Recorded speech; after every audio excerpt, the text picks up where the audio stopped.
Alemania y China buscan fortalecer sus vínculos económicos en medio de la incertidumbre global generada por la ofensiva arancelaria del presidente estadounidense Donald Trump. En ese contexto, Friedrich Merz y Xi Jinping se reúnen en Pekín para recalibrar una relación comercial clave.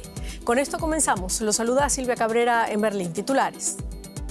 Merz anuncia en Pekín que China hizo un pedido de aviones al fabricante europeo Airbus en el primer día de su visita al principal socio comercial de Alemania. Xi asegura estar dispuesto a llevar sus relaciones a nuevos niveles. Islandia planea un referéndum sobre la reanudación de las negociaciones para adherirse a la Unión Europea casi 3 años después de abandonarlas.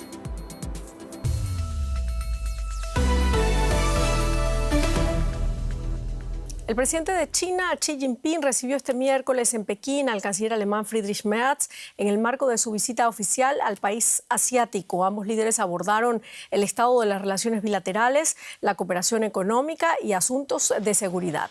El encuentro se celebró después de que Merz mantuviera una reunión previa con el primer ministro chino, Li Keqiang. Es el primer viaje de Merz a China como canciller. La visita llega tras el paso por Pekín de otros líderes europeos y coincide con un momento de creciente distanciamiento entre Europa y Estados Unidos. Andreu Jerez, en nuestro estudio parlamentario, con más detalles. ¿Qué tal, Andreu? Bueno, el gobierno alemán reconoce la importancia de China como aliado, pero también subraya la necesidad de evitar una excesiva dependencia del gigante asiático. ¿A qué se refiere exactamente con eso?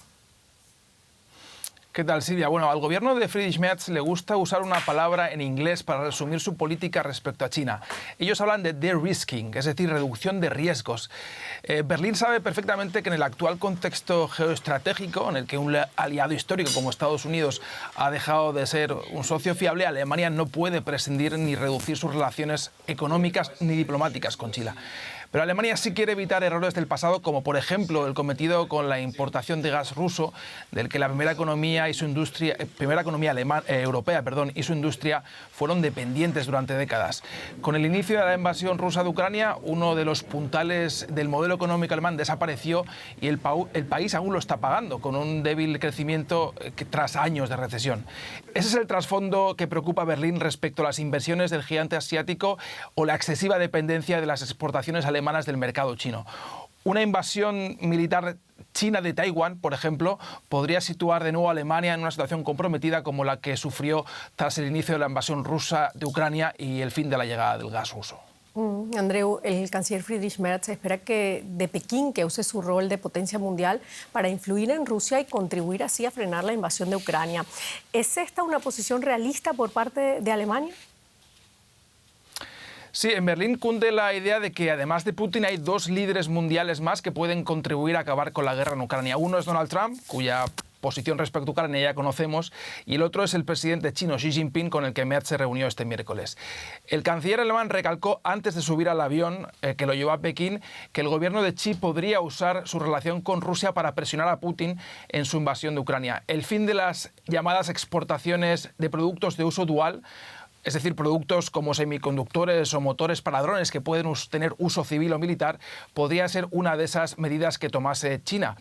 Pero una vez que Merz bajó del avión y pisó territorio chino, no repitió esa petición, al menos no en las comparecencias públicas que hemos visto a través de medios de comunicación y de agencias de noticias.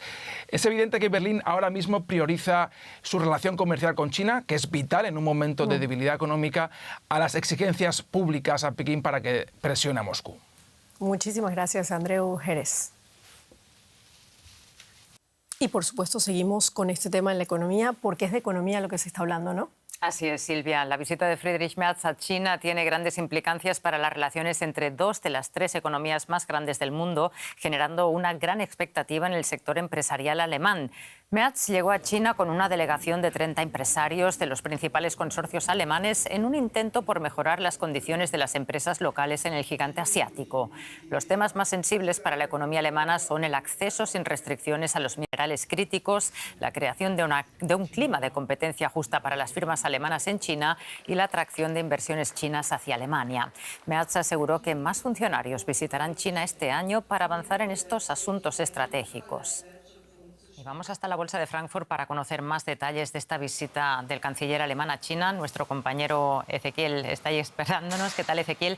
Decíamos que hay muchas expectativas alrededor de este viaje. Concretamente, ¿qué beneficios económicos podría generar este estrechamiento de relaciones entre ambos países? Bueno, Rosa, como bien contabas, es un inicio de conversaciones. Durante todo el año van a estar viajando funcionarios y Merz quiere que esto sea una política pragmática en la que se vaya trabajando punto por punto. Hoy el déficit que Alemania tiene con China está en 80.000 o supera los 80.000 millones de euros. Se ha cuadruplicado desde la pandemia y es un escenario que no es sostenible para Alemania.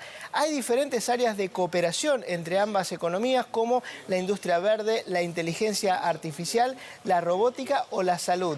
Y Merz le está pidiendo a China, así como los alemanes invirtieron en China, que inviertan en la economía alemana. Claro que para esto tiene que ofrecerle algunas condiciones que hoy todavía no le puede ofrecer, como unos costos energéticos más baratos y menores costos laborales. No menores sueldos, sino menores costos laborales. Lo que sí se trajo es una promesa concreta de que las empresas aeronáuticas, las aerolíneas chinas van a ordenar 120 unidades Airbus en los próximos años para sus flotas. Y decíamos, Ezequiel, que Merz viajó con una nutrida delegación de empresarios. ¿Qué es lo que necesitan de China las grandes compañías alemanas? Bueno, necesitan varias cosas. Por un lado, la cadena de suministro, sobre todo los minerales críticos y los microchips que se exportan desde China a Alemania y que son vitales para la industria y que hoy esa exportación es un poco errática y burocrática. Bueno, necesitan que sea obviamente más fluida. Después, igualdad para competir en el mercado chino.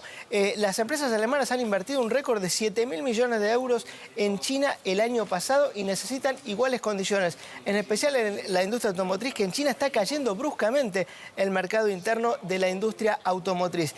¿Y qué es lo que ocurre? China está trayendo a empresas alemanas. Se llevó a gran parte de empresas automotrices que hoy incluso producen en China para exportarle a otros mercados y quiere hacer lo mismo con la industria química, con las pequeñas y medianas empresas. Por eso Merz se ha dado cuenta que hay que cooperar con China, hay que dialogar y negociar con China, porque si no, Alemania corría el riesgo de ser comido por China.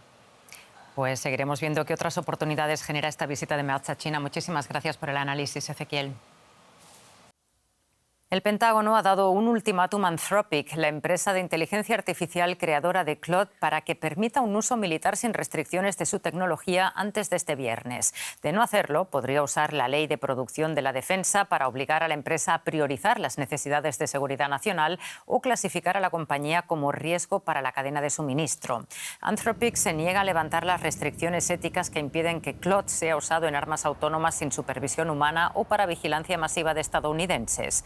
Su CEO, Darío Amodei, se reunió con el secretario de Defensa Pete Hegseth, pero mantiene su postura de seguridad responsable. El caso refleja el creciente debate entre seguridad nacional y ética en la inteligencia artificial y cómo las agencias de defensa presionan a empresas privadas para usos militares de IA avanzada. Pues vamos a intentar entender un poco mejor esta disputa. Tiene las claves nuestra compañera en Nueva York. Ana, ¿qué tal? Un gusto verte por aquí de nuevo. ¿Qué implicaciones tendrían para Anthropic las consecuencias que impondría el secretario de Defensa estadounidense Hegseth? Pues todo depende de las alternativas que use. Hegseth ha mencionado dos cosas. La primera es la Ley de Producción de la Defensa, que permite que el presidente obligue a las empresas privadas a aceptar condiciones y contratos que sean materia de seguridad nacional. Esta es una ley que no se usa mucho, pero sí recientemente, cuando el COVID, que hubo que aumentarse la producción de respiradores médicos y vacunas. De nuevo, es una herramienta muy excepcional para que el gobierno intervenga en la empresa privada y Anthropic podría litigarlo. La segunda opción es que se declare a la empresa como una empresa de riesgo para la cadena de proveedores y no solamente se pondría fin al contrato de 200 millones que tiene con el Pentágono, sino que además los otros contratistas del Pentágono no podrían contratar con Anthropic. Y esto sería un revés para una empresa que tiene una valoración de 380.000 millones de dólares y que aspira a cotizar en los mercados públicos. El Pentágono, por supuesto, necesitaría una alternativa para Anthropic, para sus sistemas clasificados, y todos los informes apuntan a que el Grok, la alternativa de inteligencia artificial de Elon Musk o incluso Google, estarían interesados. No obstante, Ana, Anthropic está dando marcha atrás en algunos compromisos de seguridad. ¿Qué cambios hay? Primero un poquito de historia. Darío Amodei, el fundador de Anthropic, dejó OpenAI en el año 2020 porque dice que le preocupaba que la organización diera prioridad a la comercialización sobre la seguridad. Su empresa se ha presentado siempre como la alternativa ética y segura. Y de hecho se comprometió a ignorar desarrollos que se consideraran peligrosos, algo así como hizo Google cuando dijo de aquello de no se hace el mal. Pero llegó el 24 de febrero del año 2026, ayer, y la empresa actualizó su posición para decir que este principio ya no le da ventaja competitiva, que otras empresas no han seguido su liderazgo y no hay avance si se hace de forma unilateral. Anthropic reconoce que el entorno normativo ha virado a dar prioridad a la competitividad y al crecimiento económico y no a los debates orientados a la seguridad. Y no, sobre todo, cuando no hay ningún avance a nivel federal en regulación. Y no se esperan avances, porque este no es un gobierno regulador, el de Estados Unidos. La tecnología avanza y no espera a los legisladores. Interesante la evolución de las empresas de IA. Muchísimas gracias por el análisis, Ana. Gracias, Rosa. La administración del presidente Donald Trump realizó este miércoles un giro estratégico en su política hacia Cuba. Washington autorizó la venta de crudo venezolano a la isla con ciertas restricciones. Se podrá exportar petróleo a Cuba siempre y cuando los proveedores se aseguren de que el combustible llegue a ciudadanos y empresas del sector privado. El objetivo de Estados Unidos es mantener la presión sobre el régimen de La Habana. La medida llega en un momento crítico tras la interrupción de suministros desde Venezuela y el endurecimiento de las sanciones. El secretario de Estado Marco Rubio señaló que Estados Unidos espera avances en libertades económicas y políticas antes de aliviar la presión. La estrategia busca aislar al gobierno de Cuba, pero tender puentes directos con la población. Seguimos hablando de Venezuela en el ámbito político, Silvia, ¿qué ha ocurrido? Así es, mucho, está ocurriendo muchísimas cosas allí. Una de las más importantes es que una de las figuras clave del chavismo, Tarek William Saab, ha renunciado. El fiscal general del Estado ha presentado su dimisión ante la Asamblea Nacional de Venezuela, enviando formalmente su carta de renuncia. Saab estuvo al frente del Ministerio Público desde el 2017, cuando fue designado por una Asamblea Nacional controlada por el chavismo, convirtiéndose en una de las figuras más influyentes del sistema judicial venezolano. También renunció el defensor del pueblo, Alfredo Ruiz, en lo que representa dos dimisiones de alto perfil que ocurren en medio del proceso de amnistía para presos políticos y a menos de 2 meses después de la captura de Nicolás Maduro. Según la Asamblea venezolana, Saab será designado ahora como defensor del pueblo de manera temporal. Analizamos ahora este tema con Ivo Hernández, consultor, analista internacional venezolano. ¿Qué tal, Ivo?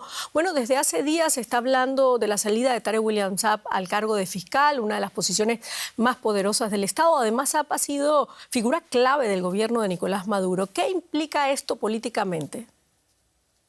Bueno, muy importante señalar primero la contradicción de origen y funciones que estaba manejando el sujeto. El sujeto fue electo en el 2017 por una entelequia legislativa llamada Asamblea Nacional Constituyente, que fue una especie de parlamento a la sombra de la verdadera Asamblea Nacional. Desde allí en adelante, el sujeto no manifestó nunca una solidez en cuanto a su origen. Y además, está abiertísima ya la contradicción de funciones. El fiscal de la nación es el garante de los derechos humanos. Descubierto como está toda la estructura de torturas y de presos y de detenidos sin ningún tipo de causa ni ningún tipo de argumento jurídico válido, el sujeto ya no podía permanecer en funciones. Esto es parte de ese desmontaje que estamos viendo. Es decir, responde esta renuncia simultánea, además del fiscal general y del defensor del pueblo, a una estrategia de reconfiguración institucional dentro del Estado venezolano, dentro del chavismo. Seguramente así, ni siquiera del chavismo, probablemente de lo que llamaban antes el madurismo. Y hay que entender que Venezuela en estos momentos es una nación intervenida. Muchas de las decisiones estructurales probablemente no se están tomando en Caracas, sino que se están participando a Caracas. Y en este caso, repetimos, se ha desmontado toda una estructura de tortura en el centro del helicoide, de las cuales tanto el defensor como el fiscal son corresponsables y son sujetos que ahora tienen que rendir cuentas de cómo es posible que ahí estaban sujetos secuestrados, ni siquiera detenidos por parte del Estado. Ivo, solamente tienen que dar la cara el defensor del pueblo y el fiscal general, otras fichas claves del chavismo, ¿no? Probablemente sí. Lo que pasa es que ahí tengo que tomar la frase que tú misma has dicho, es decir, todo se está moviendo muy rápido. Estamos viendo cómo Venezuela y el discurso del Estado de la Unión ayer de parte de Donald Trump mostró cuán importante está siendo el efecto de Venezuela para su propia administración, que mostró incluso la captura de Maduro como un logro militar. Es decir, aquí estamos viendo un interés particular que va mucho más allá del discurso petrolero sobre esa doctrina Monroe que va desde Alaska a la Patagonia promoviendo gobiernos democráticos. Bueno, y una última pregunta que está muy relacionada. ¿Qué efectos podría tener este movimiento en el equilibrio de poder y en la conducción de esos procesos judiciales y políticos que estamos viendo en Venezuela? Es una pregunta sumamente importante, pero a la vez complicada. Sabemos, repetimos, que estamos asistiendo a una especie de desmontaje del aparato institucional del Estado por parte de quienes justamente lo ensamblaron, porque Jorge Rodríguez, quien ahora preside la Asamblea, fue precisamente el sujeto que tuvo que ver con la elección y ratificación de Tarek William Saab. Estamos hablando de personas que conocen el campo minado y a ellos mismos les está tocando desmontar las minas institucionales que pusieron para que el país no implosione. Muchísimas gracias por este análisis, Ivo Hernández. Bueno, y el estado de Florida anunció la apertura de una investigación por el ataque de Cuba a una lancha que causó 4 muertos. El anuncio ocurrió horas después de trascender que la tropa guardafrontera cubana mató a 4 tripulantes e hirió a otros 6 de una lancha rápida procedente de Estados Unidos. Según el Ministerio del Interior de La Habana, la embarcación no obedeció cuando le pidieron el alto en aguas territoriales cubanas y disparó a la embarcación policía. El incidente ha tenido lugar en medio de la creciente presión de Washington a La Habana tras la intervención estadounidense en Venezuela que derivó en la captura del mandatario venezolano Nicolás Maduro el pasado 3 de enero, tras la que Estados Unidos cortó el suministro de crudo venezolano a la isla. Y el Gobierno de México presentó este miércoles la reforma constitucional en materia electoral que busca eliminar las listas plurinominales y reducir el costo de los comicios, así como el número de senadores. La presidenta Claudia Sheinbaum afirmó que el exceso de los gastos en las elecciones en México hay que reducirlo y también es una demanda popular. Además, añadió que los recursos podrán destinarse a programas sociales, educación y salud. La iniciativa, que será enviada al Congreso el próximo lunes, también incorpora principios ya aprobados como la prohibición del nepotismo electoral y la no reelección consecutiva a partir del 2030. Ecuador se ha convertido en un corredor codiciado por el narco. De sus puertos ubicados en el Pacífico sale gran parte de la cocaína que llega a Estados Unidos y a Europa. Las autoridades enfrentan el desafío de controlar los contenedores con los que se exportan los productos de Ecuador al mundo. Patrullajes constantes en puertos que mueven más de 200.000 contenedores al año. Ubicado entre Colombia y Perú, Ecuador intenta luchar contra el narco con más controles y protocolos de seguridad en sus codiciados puertos del Pacífico. Aquí el trabajo es continuo de 24 horas, los 365 días del año. Ahora, al ver nosotros las nuevas modalidades que existen de los narcotraficantes para ocultar las drogas dentro de cargas, de contenedores, de embarcaciones, estamos teniendo el incremento de nuevo personal en los controles de antinarcóticos en el Ecuador, especialmente en los puertos, aeropuertos y fronteras. Además de reforzar los controles en puertos, el gobierno de Noboa intensificó la cooperación con Estados Unidos. Sus guardias costeras llevan adelante acciones conjuntas en aguas internacionales, donde también se transporta droga en embarcaciones más pequeñas. Esta semana incautaron en alta mar 3 toneladas de cocaína transportadas en un barco con 3 tripulantes. Ecuador reclama además más apoyo a Colombia. Ecuador no es un país productor de droga, es un país de tránsito. Y ese es el problema y por lo cual nosotros necesitamos que ellos hagan su parte. Esta es una guerra que nos está costando caro. Es una guerra que varios países reconocen que es un delito transnacional y por eso están cooperando con Ecuador en esta lucha.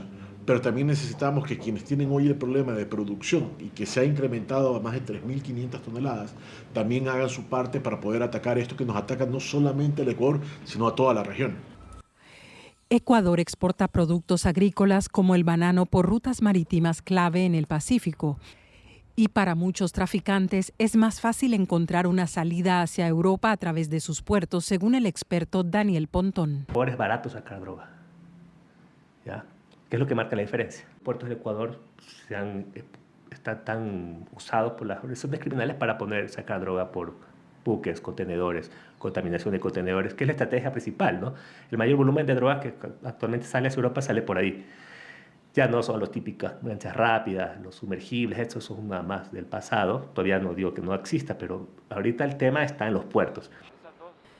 El dinero de las mafias no se queda en los puertos. Según el experto, las bandas que controlaban las cárceles ahora son más poderosas.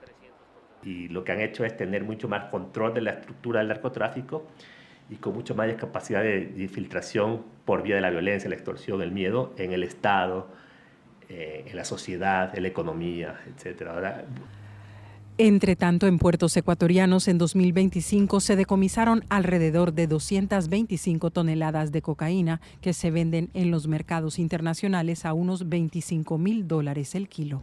El narcotráfico es un crimen que muta. La cocaína que se produce en Colombia está encontrando nuevos caminos hacia Europa y los Estados Unidos a través de los mares de Ecuador. Es por eso que las autoridades ecuatorianas están haciendo un gran esfuerzo en tratar de prevenir el tráfico desde sus puertos, pero también solicitan más ayuda por parte de Colombia para evitar que la cocaína atraviese su país y salga por sus mares. Y en Brasil, la justicia ha emitido su veredicto final sobre el asesinato de Marielle Franco, concejala de Río de Janeiro, acribillada a tiros en marzo del 2018. Su asesinato tuvo repercusiones incluso fuera de Brasil y dejó ver la existencia de vínculos entre funcionarios públicos y el crimen organizado. La Corte Suprema de Brasil ha condenado al exdiputado João Francisco Brasão y a su hermano Domingos a 76 años de prisión. La justicia brasileña cree que los dos hermanos fueron los autores intelectuales del asesinato de Marielle Franco. La concejala se oponía a un proyecto que facilitaba la concesión de terrenos a organizaciones criminales en la ciudad de Río. Otros dos hombres, los autores materiales del asesinato de Marielle y del conductor del vehículo donde ella viajaba, ya fueron condenados en 2024. Cambiamos de tema. La primera ministra de Islandia, Kristrún Frostadóttir, anunció que su país celebrará en los próximos meses un referéndum sobre su adhesión a la Unión Europea. En 2013, Islandia abandonó las negociaciones para adherirse al bloque, pero la guerra en Ucrania y la creciente inestabilidad mundial ha hecho que la población islandesa muestre un mayor interés en la idea de convertirse en miembro de pleno derecho. Aunque Islandia actualmente no forma parte de la UE, está fuertemente integrada en el bloque y está dentro del espacio Schengen de libre circulación. Así hablaba la primera ministra islandesa acerca de la posible incorporación de su país a la Unión Europea. Islandia tiene mucho que aportar a la Unión Europea. Islandia ha demostrado su fortaleza y su perseverancia a lo largo de los siglos. Hemos sido capaces de desarrollar nuestros recursos de forma positiva. Hemos logrado impulsar el crecimiento del PIB en la dirección correcta. Contamos con un estado de bienestar.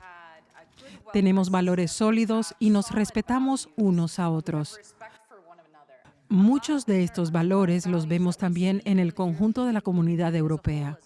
Pero Islandia también es una nación del Ártico. No somos Europa continental, así que aunque compartimos ciertos valores, no compartimos fronteras de la misma manera que muchos países de la Europa continental. Por lo tanto, esta es una diferencia respecto a Europa. Y el ex secretario del Tesoro de Estados Unidos, Larry Summers, ha dimitido de su cargo como profesor en la Universidad de Harvard debido a sus vínculos con el fallecido delincuente sexual Jeffrey Epstein. Su dimisión es la última repercusión de la reciente publicación de los archivos de Epstein. Vamos a echar un vistazo ahora más de cerca al contenido de esos archivos y a sus repercusiones globales hasta el momento. En noviembre de 2025, congresistas de ambos partidos respaldaron de forma casi unánime una iniciativa para desclasificar los millones de documentos, correos electrónicos, fotos y videos que constituyen los archivos Epstein recopilados por el Departamento de Justicia. Se dio un plazo de 30 días para publicarlo todo. Sin embargo, las autoridades decidieron desclasificar los documentos por tandas. La quinta entrega de las revelaciones y hasta ahora la última fue la más escandalosa y provocó una gran conmoción a nivel mundial. El expríncipe Andrés Mountbatten-Windsor fue detenido en Reino Unido y posteriormente liberado, aunque sigue bajo investigación. Se encuentra bajo sospecha de haber compartido información confidencial con Epstein durante su etapa como enviado comercial británico, a lo que se añaden acusaciones de abusos sexuales. También el ex embajador británico en Estados Unidos, Peter Mandelson, fue arrestado bajo acusaciones de haber entregado información confidencial a Epstein. El diplomático fue liberado posteriormente bajo fianza. En Estados Unidos, el impacto político fue mucho menor. Más que provocar dimisiones, los documentos han sacado a la luz una controvertida red de conexiones entre figuras influyentes del mundo financiero, académico y empresarial. Para Donald Trump, los archivos Epstein se han convertido en un dolor de cabeza. Perdió respaldo dentro de su propia base cuando intentó bloquear la publicación de los documentos, y eso tras años de promover teorías conspirativas sobre Epstein entre sus seguidores. La ex secretaria de Estado Hillary Clinton acusó a la administración Trump de intentar encubrir información al no desclasificar todos los archivos. Legisladores demócratas aseguran que apenas se ha publicado la mitad de los 6 millones de documentos. El Departamento de Justicia, en cambio, asegura que ha cumplido con todos los requerimientos legales. Y el ex teniente coronel de la Guardia Civil, Antonio Tejero, que protagonizó la intentona de golpe de Estado en España en 1981, falleció este miércoles a los 93 años, según un comunicado de su familia. Tejero fue la cara más visible de la sonada del 23 de febrero de 1981, cuando, al mando de un grupo de guardias civiles, ocupó el Congreso de los Diputados y retuvo secuestrados durante más de 18 horas a los parlamentarios. La intentona golpista contó con el apoyo de algunos sectores militares. Su fracaso llegó con el mensaje televisado del rey Juan Carlos I. Dio su apoyo a la Constitución y a la joven democracia española tras 40 años de dictadura de Franco. La muerte de Tejero se produce el mismo día en que el gobierno español desclasificó los documentos relacionados con el intento de golpe de Estado. Y con esto terminamos nuestro informativo. Muchísimas gracias por habernos acompañado. La invitación es, como siempre, para que sigan acá con nosotros en DW Deutsche Welle. Hasta luego.